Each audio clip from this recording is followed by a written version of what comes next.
Assalamualaikum warahmatullahi wabarakatuh. Kelas dasar logika, sekarang kita bertemu di pertemuan kedua, yaitu hari ini saya akan menjelaskan tentang pengantar logika. Hari ini kita akan bahas apa saja objek material dan objek formal dari logika, dan juga kita akan bahas berkaitan dengan kebenaran dalam logika. Nah, sudah siap ya? Kita akan masuk slide pertama. Apakah yang dimaksud dengan logika? Apakah sesuatu itu logis? Apakah sesuatu itu benar? Oke, kita simak cerita ini ya. Ada seorang peneliti ingin menemukan apa sebenarnya yang menyebabkan manusia itu mabuk. Untuk itu dia mengadakan penyelidikan dengan mencampur berbagai minuman keras. Mula-mula dicampur air dengan whisky luar negeri yang setelah habis diteguknya, maka ia pun mabuk. Setelah siuman, dia campur lagi air itu dengan whisky lokal. Ternyata campuran itu pun membuat dia mabuk juga. Akhirnya dia nggak habis pikir. Dia campur lagi tuh air dengan tua yang juga menyebabkan dia mabuk. Nah, berdasarkan penelitian ini, maka dia menyimpulkan bahwa airlah yang menyebabkan manusia itu mabuk. Benar-benar masuk akal kan? Namun, apakah itu benar? Oke, Anda sudah tahu jawabannya. Ini masuk akal. Tapi apakah itu benar? Apakah air yang menyebabkan dia mabuk? Baik, kita bahas dulu berkaitan dengan penalaran. Nanti kita akan bahas penalaran dan juga logika.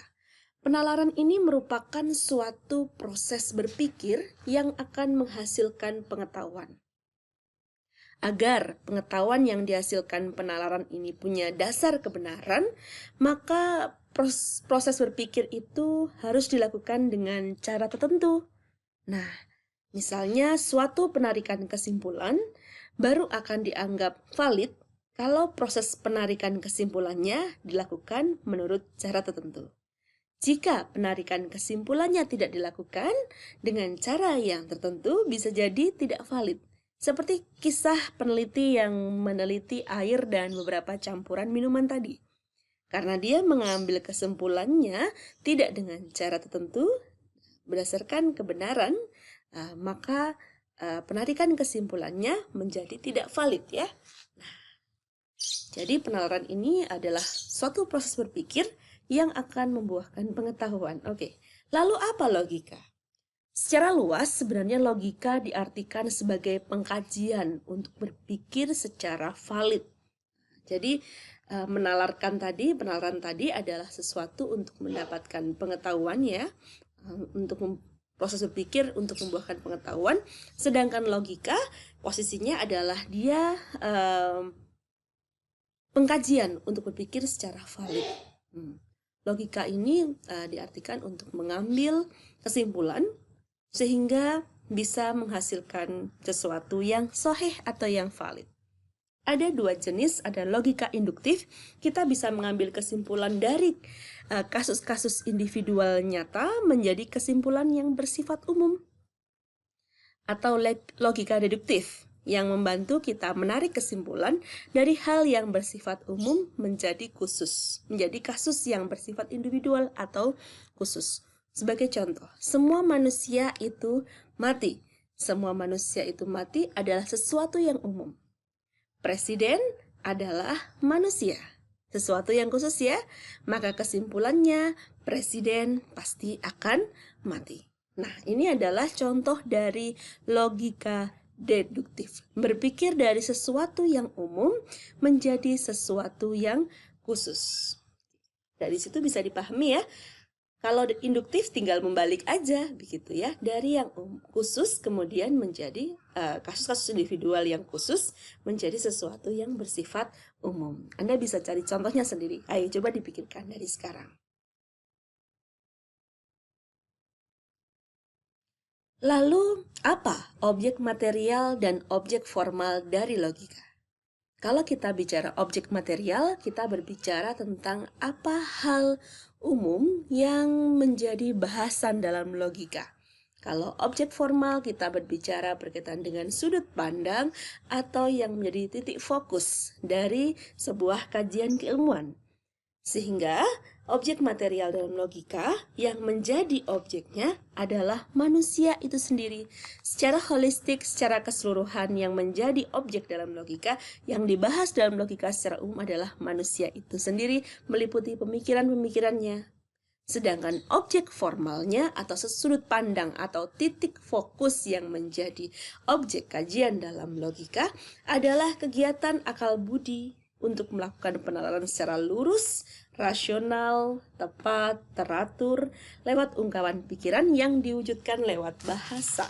Jadi, secara spesifik, secara masuk ke titik fokusnya atau sudut pandangnya, objek formal logika itu nanti diwujudkan lewat bahasa ya. Jadi, proses manusia untuk melakukan penalaran secara lurus, rasional, tepat, teratur, diungkapkan pikirannya itu melalui apa? Melalui bahasa. Semoga tidak bingung membedakan antara objek material dan objek formal. Lalu sebenarnya apa itu kebenaran, begitu ya? Nah, kebenaran adalah pernyataan tanpa ragu. Kemarin saya sempat menyampaikan bahwa kebenaran itu bersifat relatif ya, dan bersifat sementara, karena dia bisa berubah sesuai dengan temuan-temuan pengetahuan yang baru.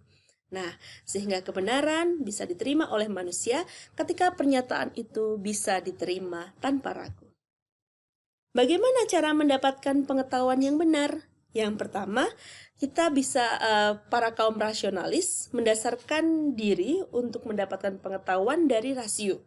Nah, kaum ini mempergunakan metode deduktif dari sesuatu yang umum dulu kemudian menjadi sesuatu yang khusus. Ini adalah kaum rasionalis. Oh, kalau ada fenomena yang umum kemudian disimpulkan semua manusia itu pasti mati. Oh, berarti presiden itu manusia tuh. Nah, maka presiden akan mati. Ya, berarti itu berarti benar secara rasio begitu ya. Itu kaum rasionalis. Yang kedua, mendasarkan diri pada pengalaman. Ini adalah kaum empiris. Dia menggunakan metode induktif dari sesuatu yang khusus. Presiden itu manusia. Itu secara khusus ya, presiden itu manusia. Nah, semua manusia pasti akan mati. Begitu ya secara umumnya ya, semua manusia pasti akan mati. Maka kesimpulannya adalah presiden itu akan mati. Kesimpulannya sama-sama presiden itu akan mati, hanya cara berpikirnya yang berbeda. Satunya kaum rasionalis menggunakan metode deduktif dari sesuatu yang umum dulu, sedangkan kaum empiris dia menggunakan metode induktif dari sesuatu yang khusus dulu untuk mengambil kesimpulan. Bagaimana cara lain untuk mendapatkan pengetahuan yang benar? Anda pernah mendengar istilah intuisi ya? Pengetahuan yang didapat tanpa melalui proses tertentu. Ya, jadi intuisi, feeling, perasaan begitu ya. Yang kedua adalah wahyu, merupakan pengetahuan yang disampaikan oleh Tuhan kepada manusia. Nah, intuisi secara detail dijelaskan bahwa intuisi ini sesuatu yang bersifat personal dan tidak bisa diramalkan. Itu dirasakan oleh manusia. Pernahkah Anda punya perasaan atau feeling yang tidak enak? Atau intuisi kayaknya ini nggak benar deh. Dan itu Anda yakin dan ternyata betul itu nggak benar. Begitu. Nah, sebagai dasar untuk menyusun pengetahuan secara teratur, intuisi ini tidak bisa diandalkan karena masing-masing orang tidak memiliki intuisi yang sama, intuisi yang sama-sama tepat tidak. Nah, pengetahuan intuitif ini dapat digunakan sebagai hipotesa aja bagi analisa selanjutnya. Kegiatan intuitif dan analitik bisa bekerja saling membantu dalam menemukan kebenaran. Jadi, perasaan atau intuisi atau feeling ini bisa digunakan untuk sebagai dugaan atau hipotesa bagi analisa selanjutnya. Sebagai contoh, misal, ketika saya bertemu dengan seseorang, misalnya saya bertemu dengan orang yang berbeda, belum pernah saya ketemui sebelumnya, belum kenal, saya biasanya menggunakan intuisi saya. Saya membaca dia dari garis wajahnya, cara dia berbicara, kemudian saya membuat intuisi atau saya merasakan intuisi, oh orang ini tipenya seperti ini, orang itu tipenya seperti itu, oh harusnya aku seperti ini. Itu adalah dugaan ya. Maka bagaimana untuk bisa membuktikan dia seperti itu atau tidak? Nah, maka saya bisa sodori misalnya dia menggunakan personality test untuk mengecek bagaimana karakter dia yang sebenarnya. Nah, ini baru nanti akan diperoleh kebenaran yang tanpa ragu begitu. Jadi awalnya itu adalah saya membuat dugaan atau intuisi saya main di sana. Karena saya sering bertemu dengan orang, saya sering berelasi dengan banyak orang, jadi saya sering menggunakan intuisi saya ketika bertemu dengan orang baru. Kemudian yang kedua adalah wahyu. Wahyu ini, pengetahuan ini disalurkan lewat nabi yang diutusnya sepanjang zaman. Agama merupakan pengetahuan. Maaf. Dia merupakan pengetahuan bukan saja mengenai kehidupan sekarang yang terjangkau pengalaman, namun juga masalah-masalah yang transendental, gitu ya. Kepercayaan pada Tuhan merupakan sumber pengetahuan. Kepercayaan terhadap Nabi sebagai perantara, juga kepercayaan terhadap wahyu sebagai penyampaian, juga dasar dari penyusunan pengetahuan ini. Kita memahami agama selama ini dari wahyu-wahyu yang sudah kita baca.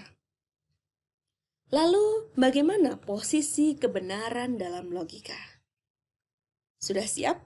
Kita akan lanjutkan materinya. Nah, sebelum kita membahas seperti apa posisi kebenaran dalam logika, alangkah lebih baik jika Anda menyimak cerita saya berikut ini. Seorang anak tiba-tiba mogok, tidak mau belajar. Ayo, siapa yang mogok gak mau belajar? Duh, gak asik bu, daring enak luring, misalnya gitu.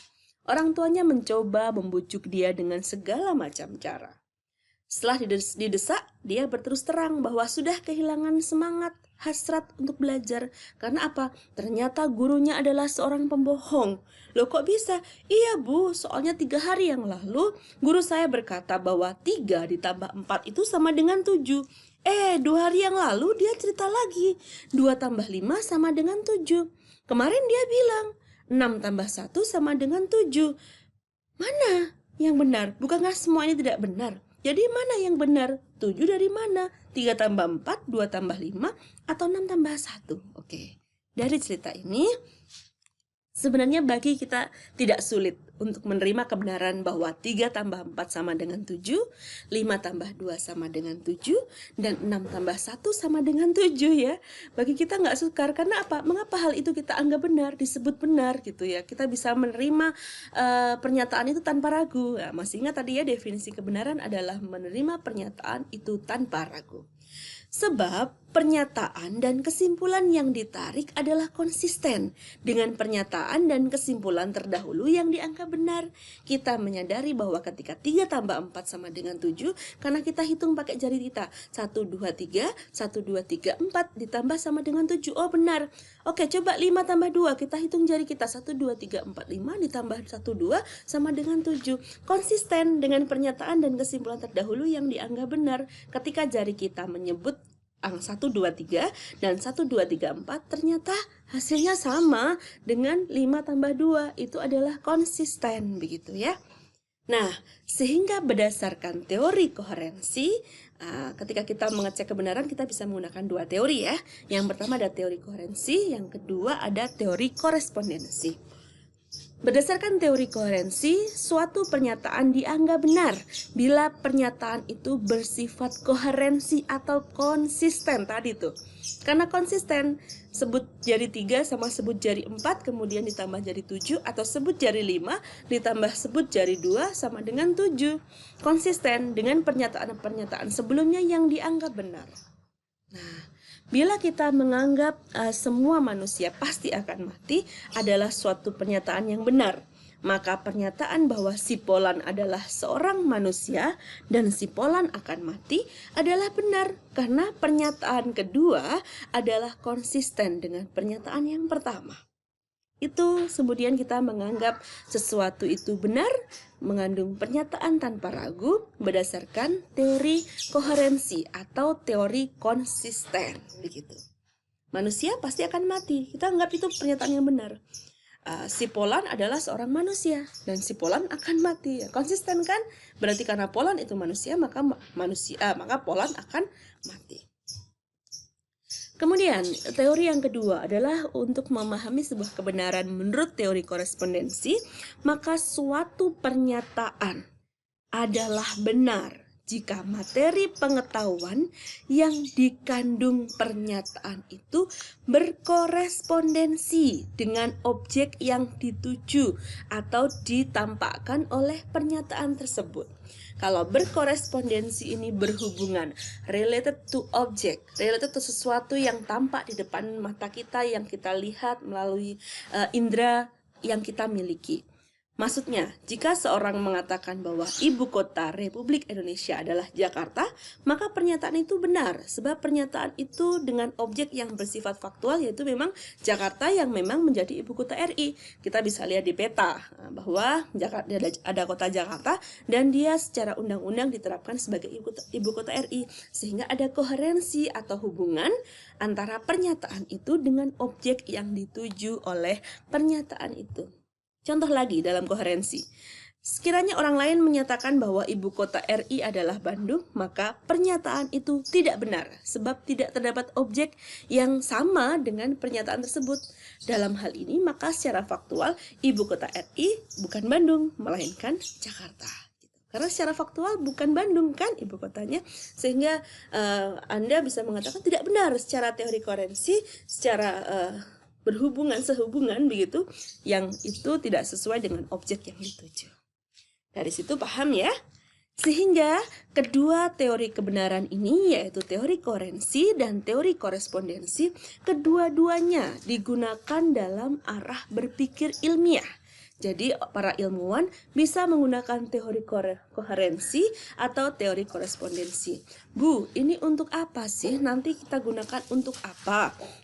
Ketika dalam perkuliahan.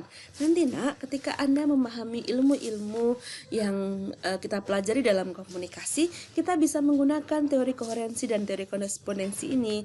Misalnya, untuk Anda ingin mengetahui apakah betul ya sebuah kebenaran dari ilmu itu. Misalnya kita bisa pakai teori korespondensi atau hubungan. Kita ngomongin tentang framing media gitu ya. Mengapa sih media Kompas itu berdasarkan hasil penelitian itu, dari hasil pengamatan teks analisis, penelitian dari analisis teks saya kok tidak pro ya dengan Islam ya? Kenapa? Anda bisa menggunakan teori teori korespondensi, menghubungkan ya, hubungkan dengan siapa pendirinya Kompas, siapa orang-orang yang menulis di baliknya Kompas. Nah, dari cara Anda menghubungkan itu, Anda akan menemukan kebenaran yang digunakan dalam arah berpikir ilmiah begitu. Penalaran teoritis yang berdasarkan logika deduktif jelas menggunakan teori koherensi ini. Sedangkan pembuktian secara empiris ya, tadi saya pembuktian secara empiris ya, saya gunakan data tentang pendiri Kompas, siapa yang menulis kita di Kompas dengan hasil temuan dari penelitian saya. Ini adalah bentuk pengumpulan fakta yang mendukung suatu pernyataan tertentu menggunakan teori kebenaran, yaitu korespondensi tadi yang disebut sebagai kebenaran pragmatis. Ini dimiliki oleh kaum empiris ya. Oke. Mau empiris, mau rasional, it's okay. Ini adalah cara yang digunakan dalam arah berpikir ilmiah. Semoga tidak bingung ya dengan penjelasan saya. Kalau bingung bisa di-replay lagi, begitu, di-preview lagi. Oke, baik. Ada pertanyaan mungkin? Nanti bisa ditanyakan melalui chat WA group juga boleh ya. Jadi kalau modelnya adalah video pembelajaran seperti ini, Anda bisa bertanya melalui WA group. Saya akan jawab menggunakan voice note. Jadi banyak cara ya. Kita bisa menggunakan kuliah menggunakan Google Meet, bisa juga kita menggunakan video pembelajaran. Nanti saya selang-seling biar nggak bosan begitu ya. Baik, kita akan coba lakukan ini ya. Let's do this. Nah, ini ada 2 instruksi ya yang harus Anda kerjakan pada hari ini dengan batasan waktu tertentu. Yang pertama, coba Anda cari definisi arti apa beda logika modern dan logika tradisional. Nah, yang kedua, bagaimana sejarah lahirnya logika? Jangan semuanya ya, pilih satu saja menurut tokoh logika favoritmu. Bisa Aristoteles, bisa tokoh-tokoh yang lain. Mana yang paling kamu suka? Instruksi dari mengerjakan discussion ini adalah reply di kolom discussion. Ingat, tidak boleh copy paste ya nak ya, karena saya bisa mendeteksi, apalagi ini bentuknya adalah file ya, atau tidak tercetak gitu ya, sangat mudah untuk mendeteksi punya Anda copy paste atau tidak. Setelah membaca, jadi caranya begini, setelah membaca di referensi, tutup, ceritakan dengan bahasamu sendiri. Itu ada dua keuntungan. Keuntungan pertama, kamu membaca benar-benar. Yang kedua, itu akan lebih nempel di otak. Coba lakukan itu dan rasakan perbedaannya dengan hanya ketika Anda copy paste. Karena jika copy paste, tidak akan saya nilai. Ini adalah wujud kontrol saya dari penugasan discussion yang saya lakukan. Oke. Anda bisa membuka banyak referensi yang Anda miliki ya. Bisa referensi online atau referensi tercetak kalau Anda sudah memiliki buku-buku dasar logika. Nah, silahkan ingat ya, tidak boleh copy paste karena saya kasih bocoran aja. Bu Indah punya aplikasi untuk mengecek jawabanmu copy paste atau tidak. Selamat mengerjakan.